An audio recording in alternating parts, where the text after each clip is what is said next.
كل أعدائي ذنبي تعلاني من قلبي الحي. بسم الله الرحمن الرحیم. الحمد لله رب العالمین والصلاة والسلام على رسوله الامین محمد و علی آله و صحبه اجمعین. بینندگان عزیز و گرامی شبکه جهانی وصال حق، السلام علیکم و رحمت الله تعالی و برکاته.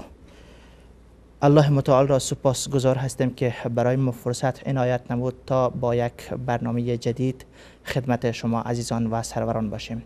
البته با اولین قسمت برنامه زلال ایمان خدمت شما عزیزان و سروران هستیم.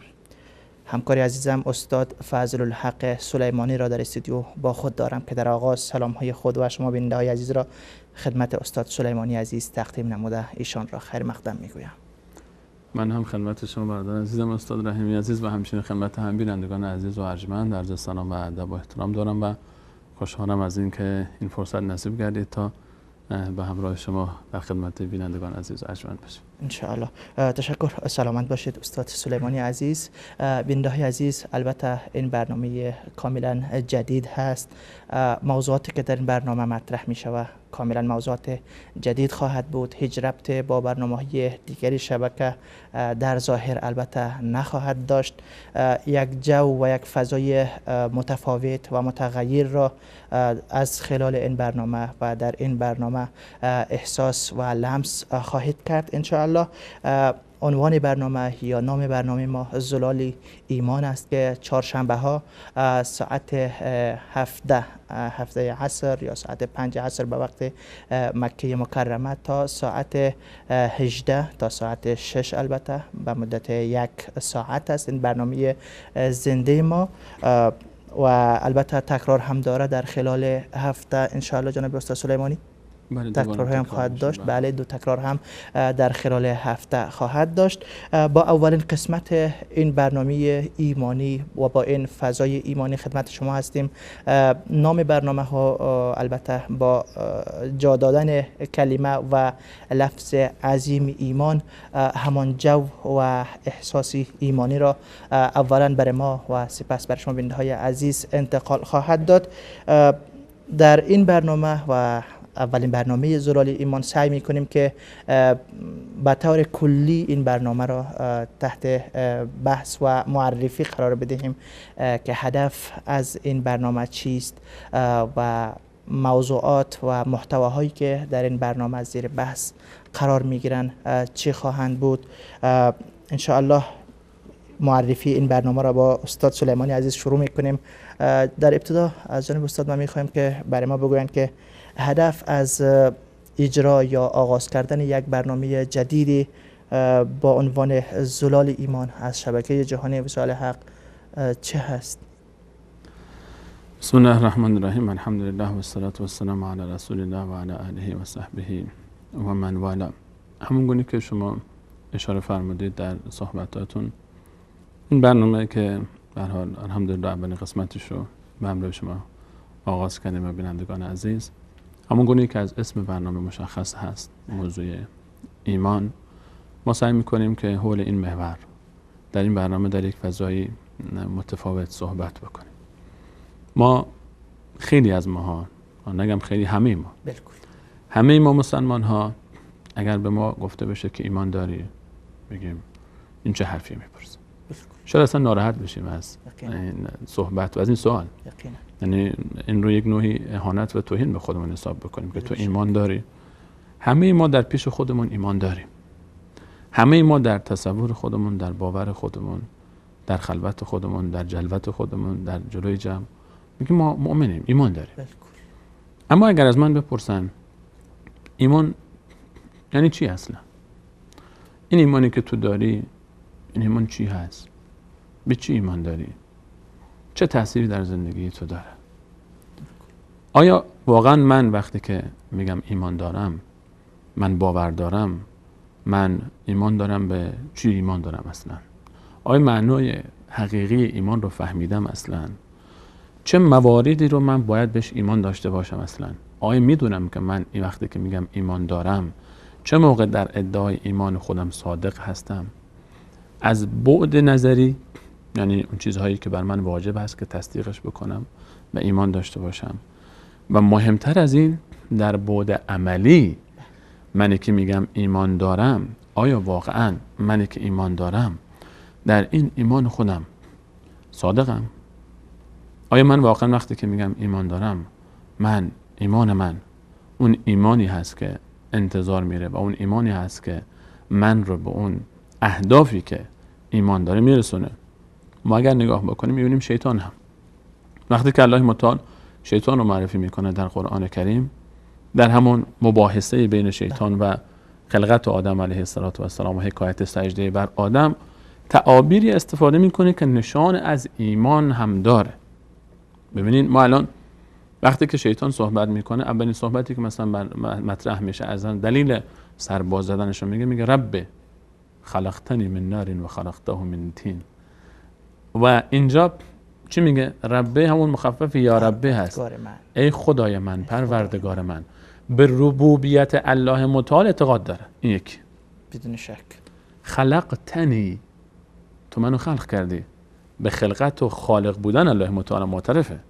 هم به رب بودن، به خدا بودن الله متعال معترفه، هم به خالق بودن الله متعال معترفه. شیطان معترفه دیگه، خود الله متعال معرفی میکنه برامون در قرآن. همچنین نه تنها این موضوع، بیشتر از این در آیه دیگری باز میگه که قال فبعزتک لاغوینهم اجمعین. خدایا به عزت تو قسم که من اینها رو گمراه خواهم کرد.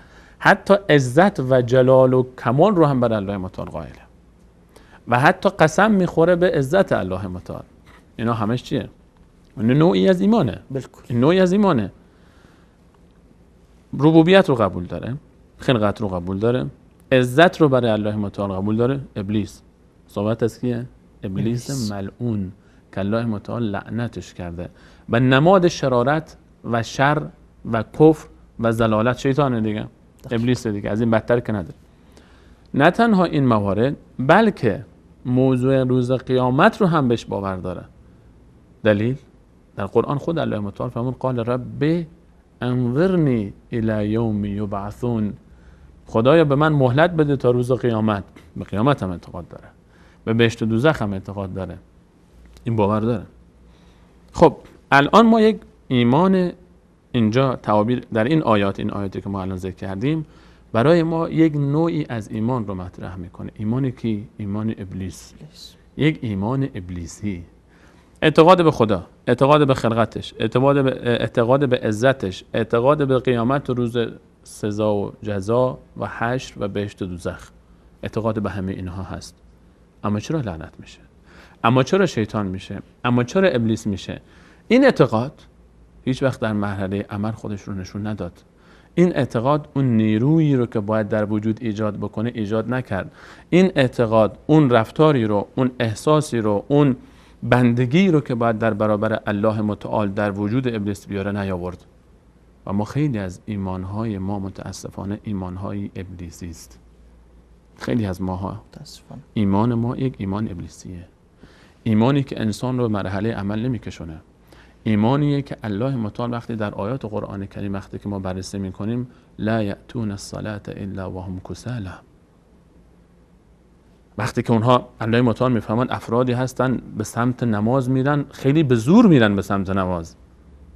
این وصف کیه؟ وصف کسایی که الله تعالی میفرماد که و من الناس من یؤمن بالله والیوم الاخر، من ایمان دارم به الله و روز قیامت و ما هم بمؤمنین، اما ایمان نداره. این اون ایمانیه که قبول شده نیست. این اون ایمانیه که ما میگیم یک عده‌ای از کسانی که ادعای ایمان دارن اینها در صف منافقین قرار میگیرن.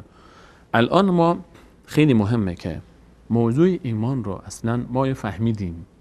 ایمان رو آیا اون چیزهایی که از ما طلب میکنه ایمان، آیا ما اینها رو در زندگی آوردیم؟ آیا منی که میگم ایمان دارم زندگی من میگم ایمان دارم به الله تعالی، من میگم ایمان دارم به روز قیامت، خب این رو که شیطان هم ایمان داشت. من میگم ایمان دارم به همه این موارد، به پیامبران الهی، به کتاب‌های آسمانی، اما من وقتی که زندگی منو نگاه میکنه کسی بین منی که زندگی من به عنوان یک مسلمان، به عنوان یک مؤمن زندگی میکنم در یک جامعه ای، با اون کسی که مسیحی همسایه من هست در دیوار مجاور من زندگی میکنه، زندگی ما هیچ تفاوتی با هم نداره. ظاهر زندگی ما یکیه، نشست برخاست ما یکیه. آنچه که من میخورم و مینوشم با آنچه که اون میخوره و مینوشه فرقی نمیکنه. آنچه که من میپوشم و رفتار میکنم با اون فرقی نمیکنه. گاهی او بهتر از این هم میباشه. گاهی با تعبیر شما اون منصفتر از منه، اون در اخلاقش، در رفتارش، در تعاملش پایبندتر از منه. من در معامله من، تجارت من، مال من، زندگی من از هر راهی که بخوام به دست میارم، پول به دست میارم، مال به دست میارم. برام مهم نیست که این راه آیا در چارچوب اون ایمانی که من باش اعتقاد دارم، اون ایمانی که من ادعای اون رو دارم جا میگیره یا نمیگیره. آیا این مورد رضایت الله متعال هست یا نیست.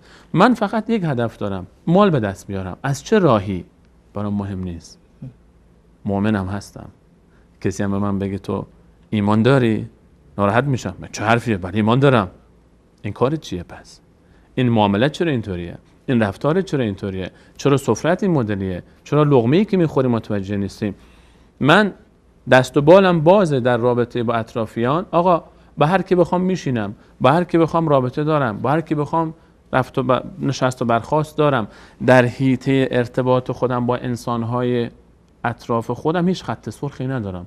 آقا دوست دارم با این میشینم، این دوست منه، اون دوست پسر منه، این دوست دختر منه، اون یکی همکار دانشگاه منه، این یکی همکار اداره منه. آقا ما دوست داریم همدیگه رو، دلامونم پاکه، با هم مینشینیم، صحبت میکنیم، رفتار داریم. منی که ادعای ایمان دارم در تعامل خودم با اطرافیان خودم، با اون کسی که من اون رو کافر میدونم و میگم این مسلمون نیست، این مؤمن نیست، کافر، ایمان نداره، در این رابطه هیچ فرقی با هم نداریم. این هم ادعای ایمانه دیگه. اینم یک نوع ایمانه. این ادعای ایمان داره شخص. اینه که ما در خیلی از مراحل زندگیمون، من ادعا میکنم آقا مؤمنم، اما در مصیبت ها، اما در سختی های زندگی، اما در مشکلات زندگی، اما در پیچ و خم زندگی، در پستی و بلندی های زندگی، هیچ استقامتی از من در مواجهه با این موارد مشاهده نمیشه. اون استقامتی که یک انسان مؤمن ازش انتظار میره، اون استقامتی که وقتی که ما در تعریف مؤمن، در تعریف ایمان، وقتی که در قرآن نگاه میکنیم، مؤمنینی رو وقتی برای ما الله تعالی مثل یوسف علیه السلام برای ما معرفی میکنه، با اون همه پستی و بلندی زندگیش، وقتی که به چاه میفته، وقتی که در بازار فروخته میشه، وقتی که به تهمت ناکرده 9 سال به زندان میفته، به هیچ وقت دست از صبر، دست از استقامت، دست از توحید الله متعال، دست از تمجید الله متعال بر نمیداره، هیچ وقت ناشکری نمیکنه. امثال اینها رو وقتی ما میبینیم، من وقتی که نگاه میکنم، خودم مقایسه میکنم با اون، میبینم اصلا زمین تا آسمون حکایت افلاک و خاک. اصلا آیا من مؤمنم؟ این سوالیه که ما باید هم از خود بپرسیم. آیا من در ادعای ایمان خودم صادقم؟ ایمان من آیا اون ایمانی هست که قابل قبول باشه؟ آیا اصلا من معنای ایمان رو فهمیدم؟ اصلا این ایمان چه ویژگی هایی داره؟ چه تأثیراتی در وجود من میاره؟ ما نمیخوایم در بعد علمی صحبت بکنیم، نمیخوایم بیایم اینجا کلاس درس قرار بدیم بگیم آقا بنویسید، مثلا انگار که دانشگاه است، کلاس دانشگاه است، یک ماده ما درسی داریم به اسم ایمان. الان میخوایم امتحان بگیریم، آخر ترم فقط یک چند تا سوال بپرسیم و حفظ بکنیم و جواب بدیم. اگر این رو جوری ابلیس هم بگذاریم 20 میگیره. در این امتحان ابلیس هم 20 میگیره. نمره 100 میگیره. حالا جایی که 20 نمره از 20 نمره از 20 میگیره، 100 نمرهش از 100 میگیره. ابلیس رو اگر شما سوالهای ایمانی جلوش بگذاریم، همه رو کاملا جواب میده و نمره 100 میگیره. در این امتحان ما هدف ما این نیست اصلا. نمیخوایم درباره ایمان ابلیسی صحبت کنیم. ایمان ابلیسی ملاک نیست، معیار نیست که ما فقط بشینیم یاد بگیریم. من یاد بگیرم، من آقا خورشید خیلی مفیده، خورشید نیرو داره، انرژی داره. نمیدونم اگر کسی مشکل ویتامین دی داشته باشه، بره جلوی خورشید، نور مستقیم، فضای باز، 15 دقیقه 20 دقیقه اگر خورشید با پوستش برخورد داشته باشه، ویتامین دی مورد نیاز بدنش تأمین میشه. من بشینم داخل خونه بگم واقعا این خورشید این فواید رو داره، این ثمرات رو داره، خیلی مفیده، ویتامین دیش اینطوری است، اما هیچ وقت نرم بیرون زیر خورشید، هیچ وقت به اون چیز نمیرسم، با اون هدفی که از این علم هست که چی هست، که به دست آوردن هست، که استفاده کردن هست، من نمیرسم. یک نسخه رو یک مریضی که شدیداً نیاز داره به دارو، شدیداً برای نجات جسم خودش، برای نجات جان خودش نیاز به دارو داره. یک متخصصی براش یک نسخه نوشته گذاشته بالا سرش و این نسخه رو داده که استفاده بکن طبق دستورالعمل. بیاد بگه عجب دکتری بود ماشاءالله، عجب انسان متخصصی بود، عجب پروفسوری بود، درسشو فلان دانشگاه خونده، دردک اینجوری گرفته بود، انقدر عالم بود، تو من دهن باز کردم گفت مشکل تو چیه، حتی من نگفته تو گفت از چشت معلومه که این مشکل داری، از گوشت معلومه این مشکل داری، از حرکتت معلومه این مشکل داری، تو خوابت اینطوره، تو غذات اینطوره، اینو میخوری. اصلا انگار که علم غیب داشت. نیم ساعت هم تعریف و تمجید بکنم از این دکتر. نسخهش ماشاءالله چه خط انگلیسی قشنگی داره، عجب خطی نوشته، فقط خودش میتونه بخونه، ما که اصلا سوادمون به حد نمیکشه. این نسخه داروهاش تو داروخونه هر دارویی چند هزار دلار قیمتشه، چقدر ماشاءالله ماشاءالله. چه فایده میکنه این مریض تا وقتی که این دارو رو نگیره؟ بلکه حتی برای اینکه بگیره عجب شربتیه، عجب قشنگ قیافش، عجب قرصای گنده و درشتیه، عجب پاکتای قشنگه، تا وقتی که این استفاده نکنه این دارو رو، تا وقتی که طبق دستورالعمل هم استفاده نکنه، آیا این نتیجه این دارو رو میبینه یا نمیبینه؟ ابدا. خیلی از مشکلات زندگی ما این گونه است. خیلی وقت‌ها ما در زندگی ما مؤمن، انسان مؤمن رو الله متعال میفهمد فمن اتبع هدای فلا یضل ولا یشقى. کسی که پیرو هدایت من باشه که ایمانه، اگر نباید شقاوت داشته باشه، نباید به ضلالت و گمراهی بکشه. دنیا محل لذت بردن برای انسان ها، البته من به یقین میگم که الله متعال دنیا رو برای انسان خلق کرده و انسان رو در این دنیا آورده و تمام آنچه در آسمان و زمین مسخر کرده برای انسان تا انسان از زندگیش لذت ببره. یرید الله بكم اليسر ولا یرید بكم العسر. الله تعالی اراده آسانگیری داره برای شما، اراده سختگیری نداره. اما این لذت تعریفش چیه؟ معناش چیه؟ این لذت رو فقط کسی میتونه به دست بیاره که ایمان رو بفهمه، کسی میتونه به دست بیاره که در چارچوب ایمان صحبت بکنه. و الان هدف ما در این برنامه این است که میخوایم به این برسیم. چطور به این معنی برسیم؟ به ایمان برسیم. چطور به واقعیت ایمان دست پیدا بکنیم که این در خلال خودسازی، در خلال تزکیه ما به این هدف میرسیم که همون یکی از اهداف مهم رسول صلی الله علیه و سلم از بعثت و رسالتشون که ابراهیم علیه السلام قبل از نبوت رسول صلی الله علیه و سلم بهش اشاره کرد، فرمود که ربنا وبعث فیهم رسولا منهم، پیامبری برای این امت برگزین، برای کسانی که میآیند در مکه در آینده، یتلو علیهم آیاتک، که آیات تو رو بر اونها تلاوت بکنه، و یعلمهم الکتاب، بهشون تعلیم بده کتاب رو، و الحکمت و سنت رو، و یزکیهم. ببینیم تلاوت کتاب هست، تعلیم کتاب هست، شرح قرآن، شرح سنت هم هست، همه اینها هست، اما باز هم تکمیل نشده این کار. یک مسئله مهم هست، و یزکیهم، باید تزکیه بشن، باید خودسازی بشن، باید اصلاح بشن. ما سعی میکنیم در این برنامه با امید الله متعال در این بعد آخر صحبت کنیم، بحث تزکیه و یزکیهم. تعلیم کتاب رو الحمدلله در برنامه‌های دیگه داریم، تعلیم تلاوت قرآن، شرح آیات قرآنی، ترجمه معانی آیات قرآن، شرح سنت به اقسام مختلف و شبهات و دفاعش، همه برنامه‌ها در حول این محور میچرخه. در بعد تزکیه هم گرچه برنامه‌های مختلف ما باز هم در این زمینه فعالیت میکنه، اما سعی میکنیم به صورت خاص‌تر ما در این برنامه در این بعد صحبت کنیم با هم، در بعد تزکیه، اصلاح و خودسازی که ما رو به اصل ایمان برسونه، به خالص بودن ایمان، به یک ایمان خالص، به یک ایمان زلال. و تلاش میکنیم در برنامه زلال ایمان به این هدف دست پیدا بکنیم با امید الله متعال. تشکر جناب استاد سلیمانی عزیز. بله بیننده‌های عزیز، جناب استاد گفتن که هدف اساسی این برنامه همون مقطع از آیه مبارکه است که جناب ایشان تلاوت کردند که حضرت ابراهیم علیه السلام دعا کرده بودند که خداوند یک پیامبر از نفس ما، از میان ما بفرستد که برای ما کتاب و سنت را بیاموزد و یزکیهم و تزکیه و اصلاح بکند ما را. گفتن هدف اساسی این برنامه تزکیه نفس های. اولا از من شروع بکنید جناب استاد سلیمانی عزیز. البته اولا سعی میکنن که من رو تزکیه کنن و سپس احمد جان که پشت صحنه است، با جاوید جان، و انشالله از خلال این برنامه که همه ما شما بتانیم خودمان را تزکیه و اصلاح بکنیم و هدف والای همان ایمان که هست به او برسیم و یک ایمان محمدی را کسب بکنیم، نه ایمان ابلیسی که جناب استاد اشاره کردن که ابلیس هم و بسیار چیزهای ایمان داشت که شاید امروز تعدادی از مسلمان ها هم در آن موارد شک داشته باشند. بیننده های عزیز، میان برنامه کوتاه را میبینیم و برمیگردیم. با ما باشید.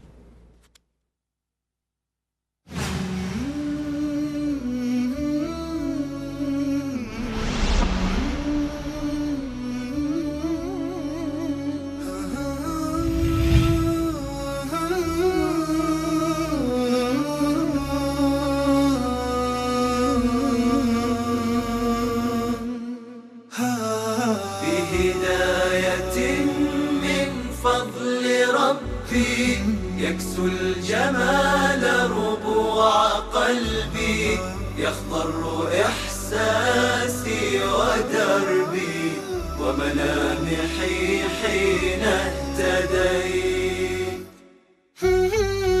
نور الهداية زار صدري، هو مبتدأ أنسي وعمري، فعزمت للرحمن أمري وعلى خطاطها مشيت. يا نفحة القرآن فوحي، عطرا على قلبي وروحي، يا بلسما يطوي جروحي، لولا الهداية ما ارتويت.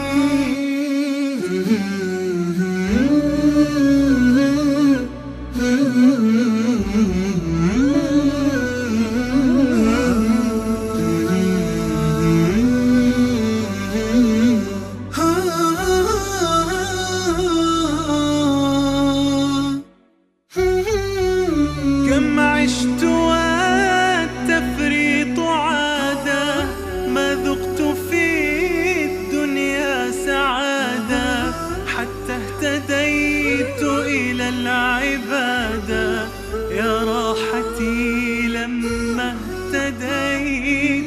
سبحان من عدت إليه، بسطت لنا كلتا يديه، ألقيت أوزاري عليه، يا ربي فاغفر ما عصيت.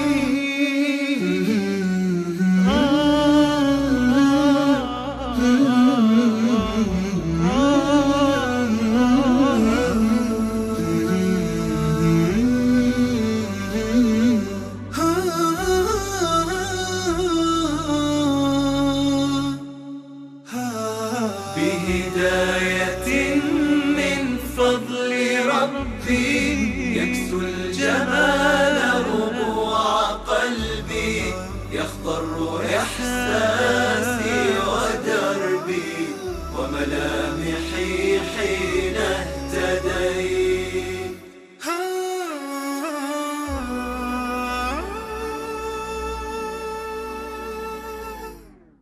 بهداية من فضل ربي، يكسو الجمال ربوع قلبي، يخضر إحساسي ودربي وملامحي حين اهتديت.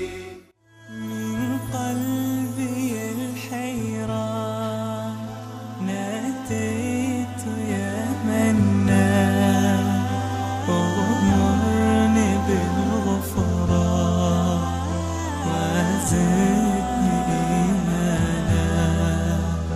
من قلبي الحيران ناديت يا منان، وغمرني بالغفران وزدني إيمانا. ذنبي تعلاني للذل أرداني، ذنبي تعلاني. من قلبي الحي با سلام مجدد خدمت شما بیننده های عزیز و گرامی، با اولین قسمت برنامه جدید زلال ایمان خدمت شما هستیم. البته قبل از اینکه به میان برنامه برویم، جناب استاد سلیمانی عزیز هدف و اهداف این برنامه را مشخص کردند که همانا تزکیه و اصلاح نفس هست. جناب استاد، میشه برای ما بگویید که چرا وقتی که هدفتان اصلاح نفس بود یا تزکیه بود، میتونستین عنوان برنامه را بگذارین اصلاح نفس یا بگذارین تزکیه؟ چرا زلال ایمان عنوان برنامه را انتخاب کردید؟ سوال شما از این موضوع که چرا زلال ایمان انتخاب شد و تزکیه نفس نگذاشتیم، گرچه به هر حال ما هدفمون همون تزکیه نفس هست، بله. اما موضوع بحث تزکیه، وقتی که ما از تزکیه صحبت میکنیم باید یک معنا و مشخص و مفهوم مشخصی داشته باشه. تزکیه هر کسی برای خودش از تزکیه یک تعریفی داره. یک به هر حال میاد و به یک روشی، به یک سبکی، به یک برنامه‌ای میاد و این رو برای ما مطرح میکنه.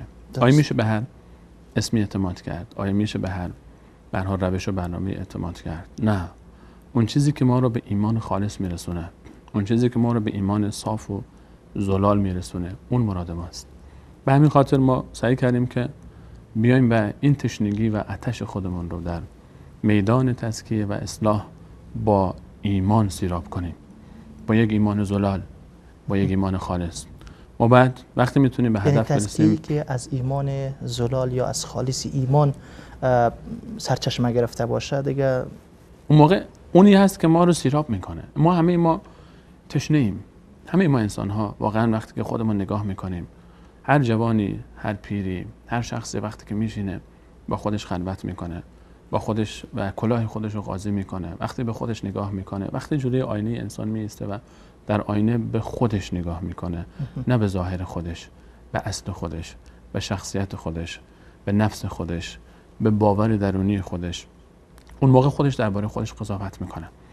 وقتی ما این فرصت تفکر رو به خودمون میدیم و خودمون رو از این فضای شلوغ اطراف که الان در زندگی های امروز با این همه به هر حال مشغله هایی که به وجود اومده ما میایم، وقتی که از شهر خودمون رو میکشیم بیرون، از دیار میکشیم بیرون، میریم به دامن طبیعت، میریم به اونجایی که فطرت هنوز سالم مانده، میریم به اونجایی که هنوز اصلها همون گونه‌ای که هست باقی مونده. سعی میکنیم ما هم برگردیم با رفتن به دامن طبیعت به اصل خودمون. فرصت بیشتری در طبیعت اینجا میشه انسان با در کنار اون جمال و لطافت اون طبیعت، وقتی که در کنار یک چشمه زلال آبی هم قرار میگیره، یک نهر زلال آبی، و میخواد درباره ایمان صحبت بکنه، درباره ایمان فکر بکنه، وقتی که نگاه میکنه، آدم به روح خودش که نگاه میکنه احساس میکنه و باور میکنه و یقین پیدا میکنه که خیلی تشنه است، خیلی تشنه است نسبت به یک احساس، خیلی تشنه است نسبت به یک باور.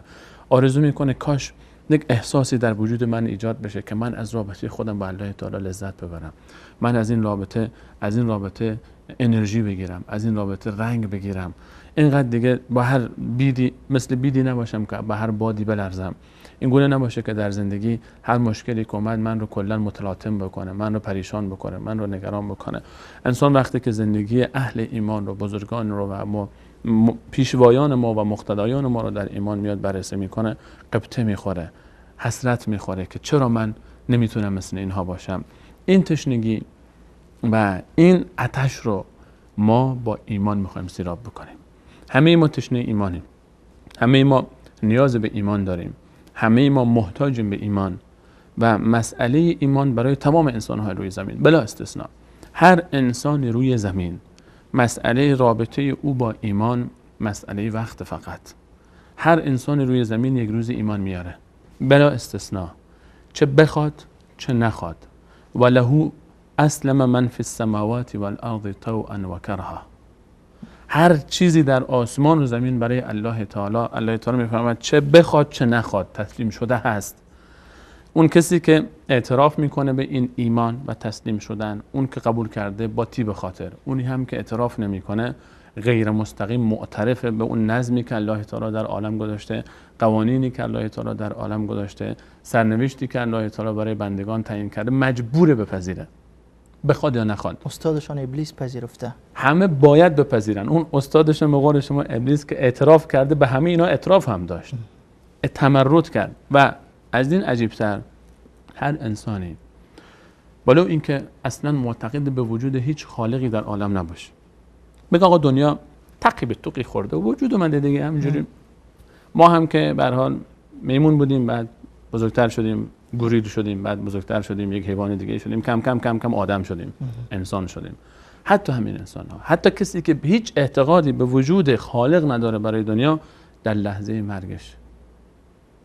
مرگش یقینا اعتراف میکنه. بزرگتر از اینا اعتراف کردن. فرعون، اونی که میگفت انا ربکم الاعلی، اونی که در عالم ما الان میبینیم آثارش رو، فقط کافی یک نگاهی ما بندازیم، یک سری اگر کسی نمیتونه حرکت کنه بره مصر و اهرام مصر رو ببینه، بره تصاویر اهرام مصر رو در اینترنت پیدا بکنه، بره فیلم های اینجا رو نگاه بکنه، بره از اون آثار باقی مانده تمدن فرعون و فرعونیان، تمدن چند هزار ساله مصر دقت بکنه. فرعونی که میگفت من خدای زمینم، فرعونی که این همه ظلم کرد و تجاوز کرد، در لحظه مرگش الله متعال میفهمد، اون لحظه‌ای که داشت غرق میشد گفت آمنتو انه لا اله الا الذي آمنت به بنو اسرائیل، من ایمان آوردم و اعتراف میکنم که خدای جز اون خدایی که بنو اسرائیل بهش ایمان آوردن وجود نداره. تو هم نگفت، یعنی آمنتو میگه، گفت ایمان آوردم، گفت ایمان آوردم. اما این ایمان اون لحظه دیگه فایده نداره. همه ما ایمان میاریم، همه ما باید ایمان بیاریم. مسئله پذیرش یا عدم پذیرش ایمان اختیاری نیست، فقط مسئله وقته. همه ایمان میارن، اما یکی سر وقتش ایمان میاره، یکی دیر ایمان میاره. یکی سر وقت دارو بهش میرسه، نجات پیدا میکنه، زندگیش رو ادامه میده، یک آب زلال بهش میرسه، این زلال ایمان رو نوش میکنه و زندگی خودش رو با لذت ایمانش ادامه میده. اما یکی این دیر بهش میرسه، این زلال ایمان در آخرین لحظه که جانش داره میاد بیرون بهش میرسه که دیگه فایده نمیکنه. موقعی که جان میاد بیرون دیگه بس فایده ای نداره، تموم شد دیگه، دیر رسید به این ایمان. اما مسئله ایمان برای همه ما فقط یک مسئله وقته. ما با ایمان خودمون رو رشد میدیم. همه ما جانمون رو دوست داریم، همه ما به دنبال کمالیم، همه ما به دنبال حفظ جان و نفس خودمون هستیم، همه ما به دنبال جاودانه شدنیم، به دنبال ماندگار شدنیم. الان خیلی از انسان‌های روی زمین به دنبال اینن که داروهای پیدا بشه، وسایلی پیدا بشه که عمر انسان 1 سال بیشتر کنه، 10 سال بیشتر بکنه. خیلی از انسان‌ها، الان خصوص کسانی که اعتقاد به الله متعال ندارن، بیشتر در این میدان و در این بحث‌ها دارن تلاش میکنن تا چند روزی به عمرشون اضافه بکنن. همه ما انسان‌ها در این احساس مشترکیم، در حب نفس، در جسممون، در زندگیمون، در رسیدن به کمال، در رسیدن به آرامش، در رسیدن به سکون و همه تلاش‌هایی که در زندگی صورت میگیره به دنبال همینه. به والله هیچ راهی جز یک ایمان زلال نمیتونه ما رو به این آرامش برسونه، به این جاودانگی برسونه. جاودانگی در این دنیا و در اون دنیا. ما با آرامش میرسیم، ما به جاودانگی میرسیم، با به لذت میرسیم. زندگی انسان مؤمن با زندگی انسانی که ایمان نداره کاملا متفاوته. اصلا یک انسان مؤمن رو انسان میبینه، انسان مؤمنه، نه پول داره، نه ثروت داره، نه قدرت داره، نه جاه و مکانت داره، نه آنچنان مال آنچنانی داره، لنگکی زیر لنگکی بالا، نه غم دزد و نه غم کالا. اما این آدم چنان آرامش داره، چنان سکون داره، چنان استقامت داره در زندگی، چنان امید داره به زندگی، چنان تلاش و تکاپو داره در زندگی که میبینیم بزرگترین پادشاه‌های عالم ندارن. این از کجا پیدا میکنه؟ این رو از کجا به دست میاره؟ این قدرت از کجا میاد؟ این قدرت ایمانه. این قدرت اون قدرتی که در وجود انسان میاد به یک انسان جدید پیدا میکنه. یک انسان وقتی که به ایمان مزین میشه خود به خودش رو پیدا میکنه. انسان وقتی که ایمان داره، وقتی که در زندگی مشکلات اومد، وقتی که سختی ها اومد، وقتی که مصیبت ها اومد، خودش رو نمیبازه، خودش رو دوباره پیدا میکنه، خودش رو دوباره رشد میده، دوباره حرکت میکنه، دوباره تکاپو پیدا میکنه. انسان با ایمان در زندگی لذت میبره، انسان با ایمان در زندگی شاداب زندگی میکنه. زندگی مؤمن با زندگی کافر فرق میکنه. ام حسب الذين اجترحوا السيئات ان نجعلهم كالذين آمنوا وعملوا الصالحات سواء محياهم ومماتهم الله متعال میفهمد آیا انسانی که مؤمنه، مواظب خودش هست، خط و سرخ‌ها رو رعایت میکنه، یک نیرویی در درونش ایجاد شده که این رو با الله متعال ارتباط داده. این نیرو زندگیش رو عوض میکنه. این نیروست که یوسف علیه السلام رو پشت 7 در بسته، درهای قفل شده، جوان، زیبا، زیبارو، در اوج جوانی و زیبایی، در مقابل یک زن دیگه که جوانه، که زیباست، که درهای بسته پشت سرشه، که طلب از هدف خود زن هست، که هیچ کسی هم نمیتونه مانع لذت و کامجویی یوسف علیه السلام بشه. این مگه لذت نیست؟ مگه الله تعالی نفرمود زین للناس حب الشهوات؟ مگه هر مردی در وجود شهوت نیست؟ مگه دوست نداره شهوت رو؟ مگه دوست نداره این لذت رو؟ این طبیعت هر انسانی است. چی میشه که اینو ترک میکنه؟ اون لذت ایمانه. اون لذت یک نیروی عظیمتر از این لذته. اون لذت که ایمان وقتی در وجود میاد، این لذتی وقتی که طرف نگاه میکنه، اون لذت ایمان چنان این رو شیفته خودش کرده که این شهوت دیگه اصلا براش لذت نیست، بدش میاد اصلا. معاذ الله، این چین؟ پناه به خدا. اصلا این مفاهیم عوض میشه، معاییر عوض میشه. انسان مسلمان برای خودش مبنا داره، انسان مؤمن در زندگی برای خودش یک میزان سنجش متفاوتی داره، زندگیش فرق میکنه. ام حسب الذین اجترحوا السیئات، آیا اون کسانی که دنبال بدی ها هستن، گناه میکنن، اجترحوا السیئات یعنی کسبوا السیئات، کسانی که گناه میکنن در زندگی، آیا گمان کردن که من الله با عظمت زندگی اینها و مرگ اینها رو برابر قرار میدم؟ سواء محیاهم، دنیای اینا فرق میکنه قبل از آخرتشون، قبل از مرگشون. سواء محیاهم و مماتهم ساء ما یحکمون، کسانی که همچین حکم میکنن خیلی حکم بدی کردن. افنجعل المسلمین کالمجرمین ما لکم کیف تحکمون؟ آیا مؤمن مسلمان با یک انسان مجرم گناهکار ابلیسی اینا برابرن؟ چی شده شما رو که اینطور حکم میکنی؟ امکان نداره. این قانونه، اینا قانونای الله تعالی است، اینا قانون دنیاست. چطور دو تا میشه 4 تا؟ ایمان و کفر هم حکایتشون اینه. حکایت 2 تا 4 تاست. الله متعال افمن کان مؤمنا کمن کان فاسقا لا یستوون. انسان مؤمن و انسان فاسق در زندگی برابرن؟ امکان نداره برابر باشن. احساس مؤمن، زندگی مؤمن، لذت ارتباط با الله نزد مؤمن، استقامت در زندگی نزد مؤمن، اهدافی که زندگی داره نزد مؤمن و مؤمن در زندگی داره، اون آینده‌ای که مؤمن می‌بینه، اون مسیری که مؤمن داره پیش میره، اون حرکت‌هایی که مؤمن میکنه، هرگز این زندگی ما می‌بینیم که دو نوع انسان در یک شرایط مساعد با هم زندگی میکنن، بلکه شرایط اصلا قابل مقایسه نیست. یک انسان مؤمن با یک انسان کافر، یک انسان مؤمن پایبند با یک انسانی که ایمان داره اما ایمان هم درجات داره دیگه. خودش ایمان ها با هم فرق میکنن. در دایره ایمان افراد متفاوتن. یک عده خارج از این دایره هستن، اونایی که اصلا ایمان ندارن، خارج از این دایره. داخل خود این دایره هم اونایی که هرچی به مرکز نزدیکترن، به اصل ایمان، به زلال ایمان نزدیکترن، اونها ایمانشون بیشتره. اصل پیش انبیاست، اصل پیش اون اولیایی است که الگو هستن برای ما. فبهداه مقتده، اوج ایمانن. هرچی از این اصل دورتر میشیم ایمان ها ضعیفتر میشه. اما هست ماه رمضان میاد، کسی که خارج از ماه رمضان تن خودش رو میفروخت، یک خانومی مردی بود دنبال همین چیزها بود، هر رابطه بدی که داشت، نمازشو نمیخوند، قطع رابطه کرده بود با دین و ایمان و باور.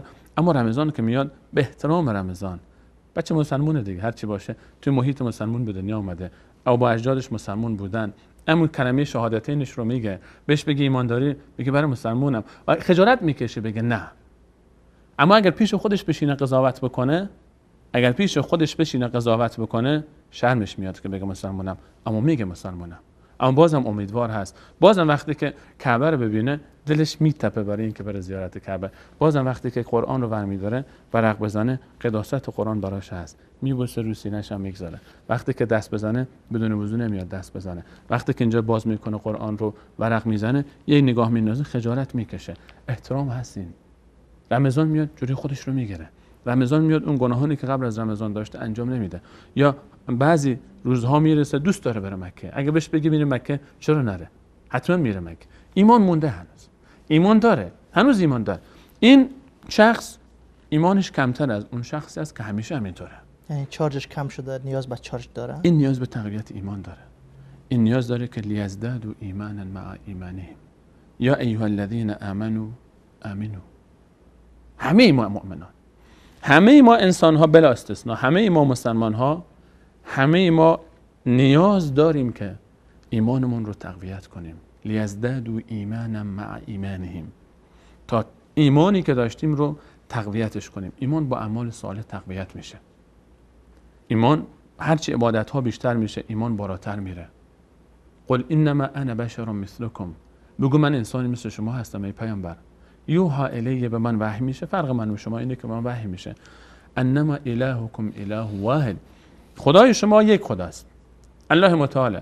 فمن کان یرجو لقاء ربه، هر کسی که امید ملاقات الله تعالی رو داره، ایمان داره به الله تعالی، به روز قیامت، با اون لحظه که ملاقات میکنه با الله تعالی، فلیعمل، باید عمل کنه، عملا صالحا، عملی که صالح باشه، درست باشه. ولا یشرک بعبادت ربه احد، و شرک هم نکن هرگز. عمل در ایمان بسیار مهمه و اینه که ما رو رشد میده در ایمان و مراتب درجات ایمانی هم باز برمیگرده به میزان خود این عملی که ما انجام بدیم و این عمل برخواسته از اون ایمان. هرچی ایمان رشد میکنه عمل پررنگتر میشه، هرچی رابطه با الله دوستداری‌تر میشه. انسان هرچی محبتش به یک ذات، به یک شخص بیشتر میشه، خود به خود رابطهش با اون بیشتر پررنگتر میشه، رفت آمدش بیشتر میشه، صحبتش بیشتر میشه، از رابطه با اون لذت میبره. وقتی که میشنویم در شب ازدواج صحابی میاد به خانه، شب اول زندگیه، عروس خانم رو تازه آوردن در حجله، اجازه میگیره، اجازه بده من یک 2 رکعت نماز بخونم. چرا؟ عروس پیشش نشسته، حلال، حرام هم نیست.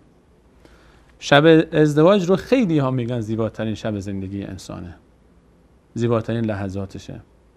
الان میگه باشه برو یک 2 رکعت نماز بخون، میره تو اذان صبح نمازش دور میکشه. دوباره چی میگرده این آدم؟ کجاست این آدم؟ در کدوم دنیا این آدم سیر میکنه که ما نمیتونیم درکش کنیم؟ چرا این مفاهیم برای ما تعریف شده نیست؟ چرا نمیتونیم این رو ما در زندگی خودمون مشاهده بکنیم؟ دیگه انسانی در شب ازدواج عروس اینجا نشسته منتظره، بعد از روزها انتظار تازه به هم رسیدن، 2 رکعت میخواد نماز بخونه، نمازش انقدر طولانی میشه، مشکلی نداره با عروسش، مشکلی نداره با خانمش، قهرم نیستن، دشمنم نیستن، انسانم هست، اما یک نیروهایی در وجود این شخص هست که این نیرو براش خیلی ارزشمندتره، خیلی لذت بخشتره. رفته 2 رکعت نماز بخونه، چنان غرق در این رابطه شده، چنان شیفته و شیدای این عبادته که اصلا از خود بی خود شده، متوجه نیست. نه که عمدن بخواد لج خانمش رو در بیاره. اذان صبح میشه، شب بعد این حکایت تکرار میشه، 2 رکعت نماز بخونم. خانم به احترام شوهر نمیتونه بگه نه، میتونه منعش کنه از ارتباط با الله تعالی، اما این 2 رکعت نگو که دو دنیا بگو که این دنیا طول میکشه تا اذان صبح، باز اونم اذان صبح بلند میشه میره برای مسجد، باز این حکایت تکرار میشه. آخر خانم میره به پیش رسول الله صلی الله علیه و سلم، یا رسول الله حکایت این گونه است، و اون رو باز تذکر میده رسول صلی الله علیه و سلم. این قدرت ایمانه. شب ازدواج حنظله صحابی ازدواج کرده با خانمش در مدینه منوره، همون شب تازه به هم رسیدن. حنظله ابن ابی عامر باباش از بزرگان مدینه است، مسلمان نشده، کافره. اون طرف خانمش هم دختر عبدالله ابن ابی رهبر منافقین مدینه است که از سرداران مدینه در پست و مقام و ثروت. این اون یکی میشه گفت شاهزاده است، این یکی هم شاهزاده است. اینا 2 تا بچه مسلمون شدن. حنظله هم مسلمان شده، خانمش هم مسلمان شده. بابای هر 2 تاشون کافرن و از بزرگترین دشمنای اسلام. ازدواج میکنن. ازدواجشون مصادف میشه با شب جنگ احد. فردا احده، امشب ازدواجه. حنظله ازدواج میکنه، امشب ازدواج میکنه. اذان صبح شمشیرش رو برمیداره، حرکت میکنه، میره کجا؟ میره احد، جنگه. 3000 نفر تا بن دندان مسلح اومدن برای کشتن، اومدن تا خنوقم کنن. میره اونجا، شهید میشه، کشته میشه. میتونست به رسول الله صلی الله علیه و سلم بگه یا رسول الله من دیشب تازه ازدواج کردم، منو مرخص میکنید از جنگ. اما هرگز نمیگه اینو. شهادت براش خیلی زیباتر از ازدواجه. رفتن پیش الله تعالی براش خیلی زیباتر از ماندن پیش همسره. این چیه؟ این نیروی ایمانه. اون طرف خانمش رو نگاه کنید. خانمش در شب ازدواج، صبح ازدواج، در همین بحبوح و گیراگیر جنگ که داره میره با همسرش هم بستر میشه. در احد رسول صلی الله علیه و سلم وقتی که میبینن حنظله رو فرشتگان دارن غسلش میدن، شهید و کسی غسل نمیده وقتی که در معرکه کشته بشه، تعجب میکنن. فرشتگان اومدن حنظله رو بردن با آسمون در یک ظرفی از طلا آوردن، کاسه هایی از آب زمزم شستنش، آوردنش روی زمین گذاشتنش و صحابه وقتی که حنظله رو به قبر میگذاشتن هنوز از موهای مبارک و نازنینش داشت آب میچکید. تعجب کردن. برید از همسرش بپرسید که حکایت چیه؟ چرا اینو غسلش دادن؟ رفتن گفت بله حنظله فرصت نکرده بود که غسل بکنه و رفت به جنگ. از بس شوق شهادت داره فرشتگان اون رو غسلش میدن. گفتن به همسرش که چرا این کارو کردی؟ مگه نمیدونستی جنگه؟ کشته میشه آدم. چرا این کارو کردی که غسل واجب بشه براش؟ جواب همسرش رو گوش کنید. اونم کمتر از حنظله نیست، همسر حنظله است. الطیبات للطیبین و الطیبون للطیبات. این دوتا مثل همن.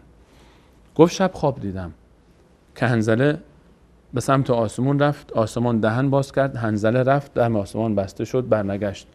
یقین داشتم که حنظله در این جنگ کشته میشه و بر نمیگرده. دوست داشتم که از این انسان مجاهد شهید در راه الله تعالی یادگاری پیش من بمونه.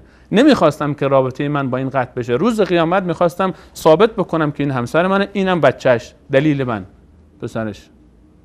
بعدن عبدالله به دنیا آمد. عبدالله ابن حنظله غسیل الملائکه. و خانمش میتونست که خانم بود، میتونست بگه شاهزاده هم بود، میتونست بگه خب خوابم دیده بود، خبرم داشت کشته میشه، میگذاشت همون دوشیزگیش باقی بمونه، بعدش ازدواج بکنه. با هر کسی دلش میخواست. وضعیتش خیلی بهتر بود. ظاهرا یک دختر بیوه رو با یک کسی که دوشیزه است، خیلی متفاوته در جریان خواستگاری. اما چیه که این گونه این انسان‌ها در یک دنیای دیگه زندگی میکنن؟ ما الان چرا دور شدیم از این مفاهیم؟ چرا اینها اگر به والله بعضی از این حکایت هایی که در تاریخ اسلام از صحابه رسول صلی الله علیه و سلم آدم میخونه و آنچه که از انبیای الهی در قرآن و صحابه ذکر میشه، اگر اینها به سند صحیح برای ما بیان نمیشد میگفتیم دروغه. ما الان تحملش برامون آسون نبود. خیلی از اینها رو ما چون نمیتونیم باور کنیم انکار میکردیم. اما اینها اون ایمان رو نداریم، اون احساسی که اونا داشتن نداریم. شاید دقیقاً تفاوت ما با اونها همینه. فَإِنْ آمَنُوا بِمِثْلِ مَا آمَنْتُمْ بِهِ فَقَدْ اهْتَدَوْا. اگر ای صحابه ایمانی به مانند شما آوردند هدایت شدند. ایمانه، مسئله سر ایمانه. ایمان اون چیزی نیست که ما فکر میکنیم که بله من الحمدلله من بچه مسلمونم، خدا رو شکر، نسل اندر نسل من مسلمان زاده هستم و نام من محمد هست، نام من احمد و حسن و حسین و علی و ابوبکر و عمر هم هست و عایشه و فاطمه و زینب هم اسمم هست. خب شما نماز صبح خوندید؟ والا سخته، آدم خواب بلند میشه. آخرین باری که شما نماز خوندی در مسجد کی بود؟ آخرین باری که نماز خوندم والا همین 2-3 ماه پیش مهمون اومده بود، داشتن میرفتن مسجد، با هم رفتیم مسجد نماز خوندیم. خب آخرین باری که شما قرآن خوندی کی بود؟ والا شروع انسان سرش شروع وقت نمی کنم نماز بخونم. خب شما از این اذکار و اوراد چیزی بلد هستی بخونیم؟ ذکر، ورد، اینا چیه؟ دیگه شما الان روسری چیز خوبیه اگر استفاده بکنیم. والا تو خیابون آدم میره باز مسخره میکنن آدم رو. خب این همه آرایش میکنی، شما تشریف میبری بیرون، فکر نمیکنی با اون اسمی که روی خودت گذاشتی منافات داره با ادعای ایمان. والا خواهی نشوی رسوا، همرنگ جماعت شو، بده، زشت دیگه. آدم بعد میره بیرون میگن ببین این عقب مونده رو نقاب زده، این عقب مونده رو ببین چی کار کرده. این حکایت خیلی فرق میکنه با اون چیزی که الله از ما میخواد. انما المؤمنون الذين اذا ذكر الله وجلت قلوبهم. آیا این آیه که الله متعال در سوره انفال میفرماید آیه دوم، مؤمنان کسانی هستند که وقتی نام الله ذکر میشه دلشون میلرزه. طبیعت حب اینه. هر وقت انسان شیفته و شیدا یک ذاته، یک شخصه، تا اسمش میاد میبینیم یک نفری انسانی عاشق یک انسان دیگه است. تا اسمش میاد این طرف خود به خود این نگاه میکنه، این طرف یک نگاه میکنه، اون طرف چی میگن درباره فلانی دارن صحبت میکنه، خود به خود درش میتپه. این نشانه حب واقعی است. الله تعالی میفرماید مؤمن کسی که وقتی آیات قرآن خونده میشه وجلت قلوبهم، دلش میلرزه. و اذا تلیت علیهم آیاته زادتهم ایمانا، نام الله گرفته میشه دلش میلرزه. وقتی آیات قرآن خونده میشه زادتهم ایمانا، ایمانش رشد میکنه، ایمانش بیشتر میشه. آیا ما هر وقت قرآن میشنویم اصلا حاضر هستیم قرآن بشنویم؟ در محفلی، در مجلسی، هر جا قرآن خونده میشه فکر میکنیم کسی مرده. در بعضی از مناطق ما اینطوری است، تا صدای قرآن از خوانی بلند شد فکر میکنیم کسی اینجا مرده، محفل ختم قرآنی برای مرده است. آیا حاضر هستیم اصلا قرآن گوش بکنیم یا نه؟ این خواننده ها و چرنده ها و خزنده های دور بر انقدر در گوش ما دارن میخونن فرصت نداریم. و یا وقتی که قرآن خوانده میشه آیا واقعا ما این ایمان در وجود ما تقویت میشه؟ اینها همه مسائلی است که نیاز داره ما شما در این باب صحبت بکنیم و ان شاء الله در خلال مسیر پیش رو این مسیر رو ادامه خواهیم داد. ان شاء الله. تشکر استاد سلیمانی عزیز. البته 5 دقیقه از وقت برنامه ما باقی مانده، فقط میخوایم که بر ما بگویید که کدام موضوعات را در این برنامه زیر بحث قرار میدید تا بتوانیم توسط آن موضوعات همان تزکیه یا اصلاح نفسی که گفتین یا رسیدن به زلال ایمانی که هدف اساسی این برنامه هست رو به دست بیاریم. ما ان شاء الله باید در این باب شروع بکنیم از موضوع بحث ایمان و معرفی ایمان که ما بفهمیم که اول اصلا وقتی که ما ایمان به الله تعالی رو صحبت میکنیم رابطه ما با الله تعالی باید چطور باشه. ما اصلا اول الله تعالی رو باید بشناسیم، نشناختیم. و ما قدر الله حق قدره. الله تعالی میفرماید اونگونی که شایسته الله تعالی است بشناسنش نشناختنش. ما باید الله تعالی رو در خلال صفاتش، در خلال عظمتش، ربوبیتش، الوهیتش ما باید بشناسیمش. ما باید الله تعالی، یکی از دلایل اینکه ضعف ایمان ما عدم شناخت کامل الله تعالی است. ما هرچی الله تعالی رو بهتر بشناسیم علاقه ما بهش بیشتر میشه، محبت ما بهش بیشتر میشه، رابطه ما باش بیشتر گرمتر میشه، ما ایمان ما خود به خود تقویت میشه. بعد از الله متعال که خود الله متعال باز ما رو امر کرده به موارد دیگری که اونها رو هم باید در بحث ایمان ما مد نظر بریم، ما باید رابطه‌مون با اون نیروهایی که الله متعال دور و بر ما قرار داده از ملائکه باید رابطه‌مون رو با اونها تجدید نظر کنیم. نیروهایی هستن که الله متعال فرستاده، اونها رو فرستاده برای ما، اونها رو فرستاده با ما هستن. هیچ انسانی تنها نیست، در هیچ شرایطی تنها نیست. ملائکه با او هستن، کرام الکاتبین با او هستن، ملائکه حفظه برره با او هستن، کسانی که از حفظ میکنن، ملائکه دیگری هستن. اینها نیروهایی هستن، اینها موجوداتی هستن، اینها ذات‌هایی هستن که ما باید اینا رو بشناسیم که آثار آشنایی با اینها، نحوه تعامل ما با اینها، رفتار ما با اینها، اینا همه در وجود ما، در ایمان ما تاثیرگذاره که ما بدونیم که کجا زندگی میکنیم. اصلا دید ما نسبت به دنیا باید یک دید جدید باشه، دید ما نسبت به اطراف باید تفاوت پیدا بکنه.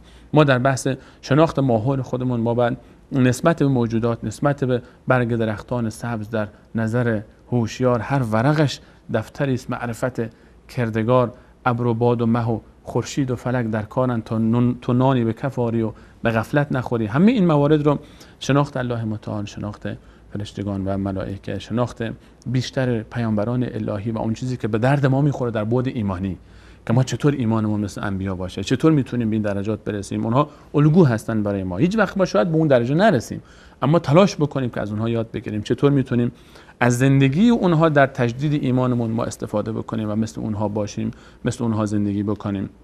در موضوع تعامل ما با کتاب‌های آسمانی علل خصوص در قرآن کریم، با رابطه ما با قرآن کریم، تأثیر ایمان ما، چه تأثیری بر ایمان ما در قرآن کریم، در این باب بیشتر صحبت خواهیم کرد ان شاء الله. ما در موضوع بحث قضا و قدر الهی که نقش بسیار مهمی در بحث ایمان ما داره، قضا و قدر، آنچه الله متعال برای ما مقدر کرده چی هست، چطور باید رابطه داشته باشیم، چه نقشی در ایمان ما داره. در موضوع آخرت و بحث قیامت، در بحث مرگ، در بحث بهشت و دوزخ، مسیری که پیش رو داریم. شناخت اینها و تأمل این، تفکر در این موضوع خود به خود ایمان ما رو اصلاح میکنه. این از مواردی هست که ما در بحث ایمان باید بهش بپردازیم. همه این موارد علاوه بر این موارد، آنچه که سبب تزکیه نفس ما میشه، آنچه که ما رو تربیت میکنه، ایمان ما رو به ایمان ما کمک میکنه، مواردی که سبب میشه ما ایمانمون تقویت بشه روز به روز، مواردی که ایمان ما رو تحت خطر قرار میده و ایمان ما رو مورد هجوم قرار میده، اینها رو ما باید بشناسیم و از اونها سعی بکنیم که خودمون رو برحذر بداریم.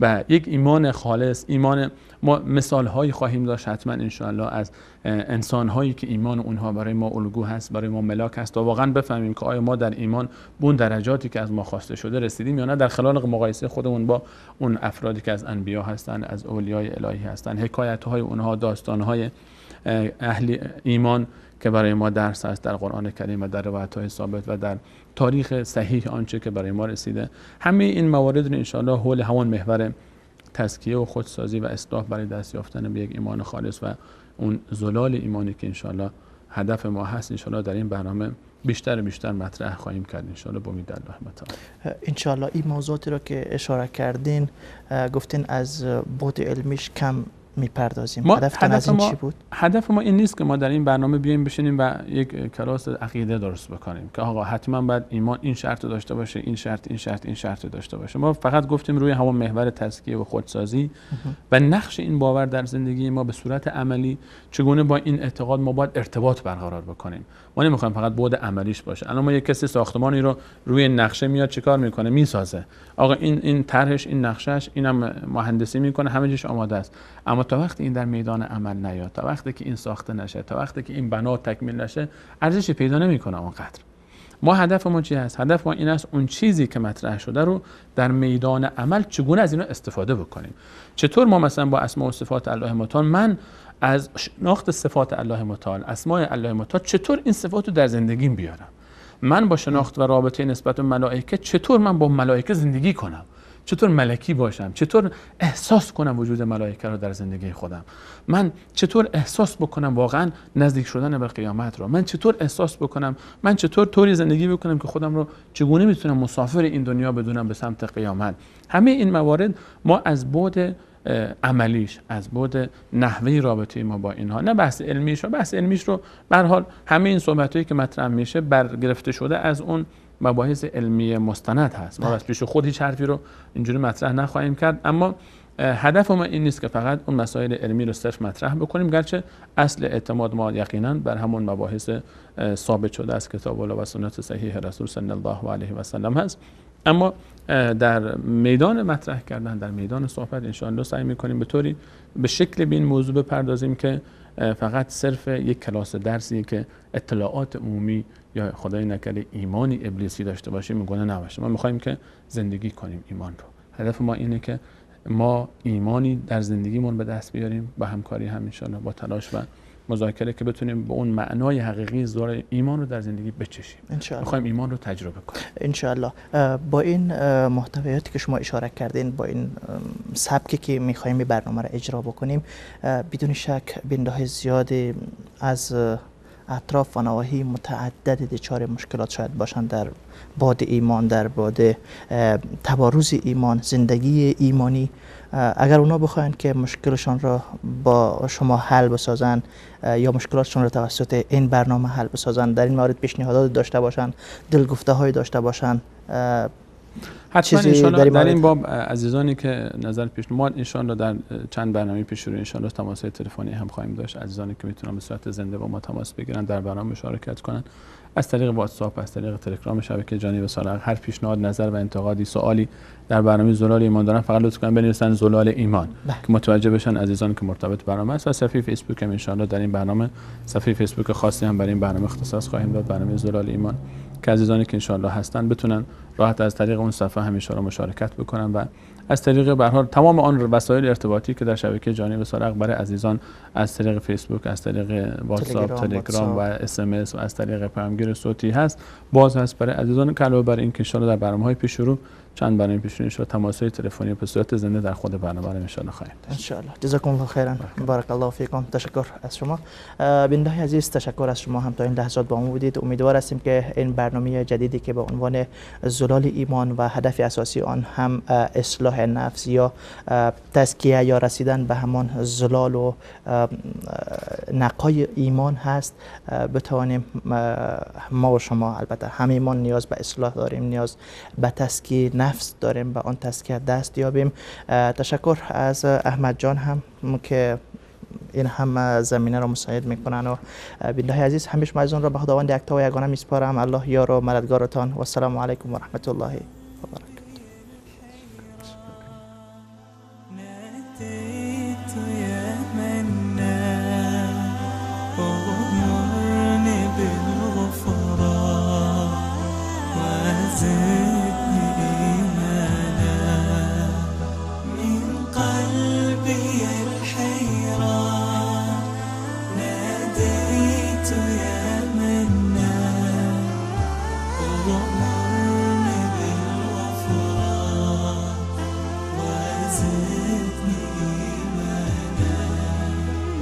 ذنبي تعلاني للذل أرداني. ذنبي تعلاني